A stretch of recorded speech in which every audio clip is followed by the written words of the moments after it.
Araba ry namana malala manaraka ny fandarana. Ianao mitozo tena mahatoky mihitsy am'izao fandarana iarahantsika izao. Misaotra indrindra mankasitraka anao ary manonona ny fiadanany tompo ho anao sy ny fianakavianao ny tokantranonao rehetra. Lohahevintsika androany a de izao tonga soa ao an-tanànan'Andriamanitra. Ilay nandrasana nandritra ny fotoana ela, tonga ilay nandrasana afa-tsy ny tarehitrehitra. Ny toerana misy antsika zany zao a de efa ao amin'ilay Jerosalema vaovao, efa ao amin'ilay tanànan'Andriamanitra. Raha fa niaraka antsika nanaraka ny lohevitra tany aoriana tany, nandenika sy namakafaka inona ny zavatra hitranga, de any amin'ny tanànan'Andriamanitra zany isika amin'izao fotoana zao.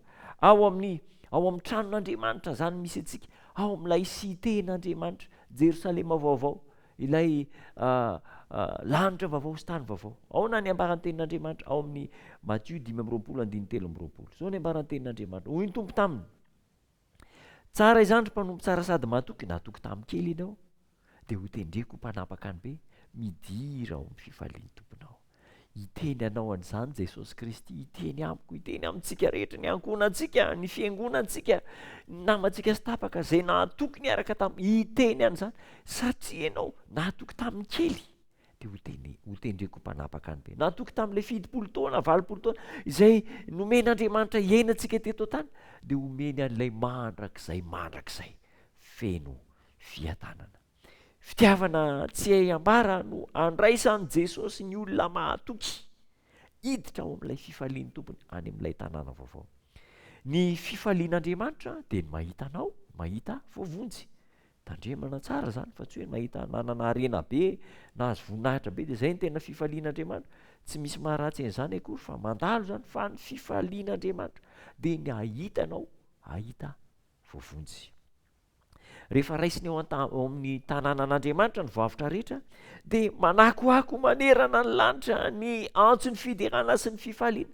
Voavonjy ihany, avitra ihany, isaorana ny tompo, aleloia, aderaina ny tompo, aleloia, aderaina ny tompo. Izany no ikika. Voavonjy isika noho nataon'ny zanak'Andriamanitra, avitra isika. Misaotra n'ilay namony hainao antsika teo amin'ny hazo fijaliana. Voavonjy isika ary voavonjy mandrakizay. Tadiditsika tsara i Adama sy Eva rehefa niala tao amin'ny sahan-tena, androany izy, sao de mihinana ny hazonaina ka ho velona mandrakizay.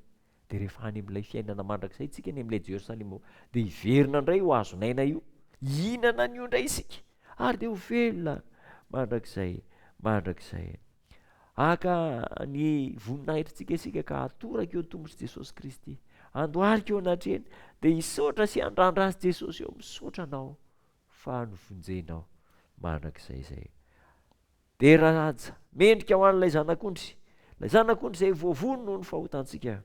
Mijoro anatrehany zanak'Andriamanitra isika ary manatsotra ny tanantsika, de iny koa izy manatsotra ny tanany handray antsika. Ilay noharian'Andriamanitra mitovy tamin'ny endriny, simba ny fahotana, indro tafaverina amin'ny laoniny indray, mitovy amin'ilay mpanao azy. Samy faly amin'izay fotoana izay, faly avokoa isika rehetra. Zanak'Andriamanitra no nanao avitra antsika, ary ankehitriny dia avitra isika, tafaverina ao amin'ny fanjakan'Andriamanitra isika, miaina mpiadanana mandrakizay. Zao ny ambaran'ny tenin'Andriamanitra ao amin'ny Apokalipsy 2:20. Andeha Apokalipsy 2:20. Jerentsika ao misy fitantarana lavalava zany mahakasika an'io tanànan'Andriamanitra io, anomboka amin'ny andiny voalohany. Ary izy naneo anony ranonaina mangano antaka ny vato kristaly, mivoaka avy eo amin'ny seza fiandrianan'Andriamanitra sy ny zanak'ondry.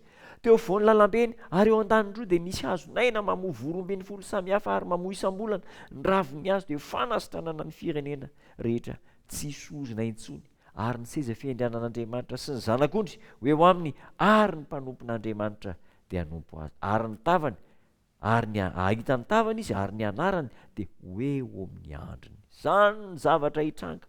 Zanak'Andriamanitra voavonjy avitra noho izay nataon'Andriamanitra. Ry namana, manetanetana zany hafatra izany, mampahery zany hafatra izany, mijoroa mahatoky, aza miova fa kely sisa de ho avy ilay maraina vaovao, Jesosy Kristy hamonjy antsika. Nde hivavaka isika.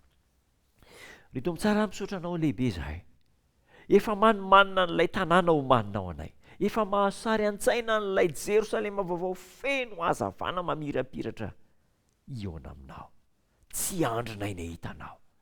Jesosy eo mandra-pahatongan'izany ampio zay mba hanapaharetana hijoro matoko anao, amin'ny anaranao Jesosy Tompo, amen.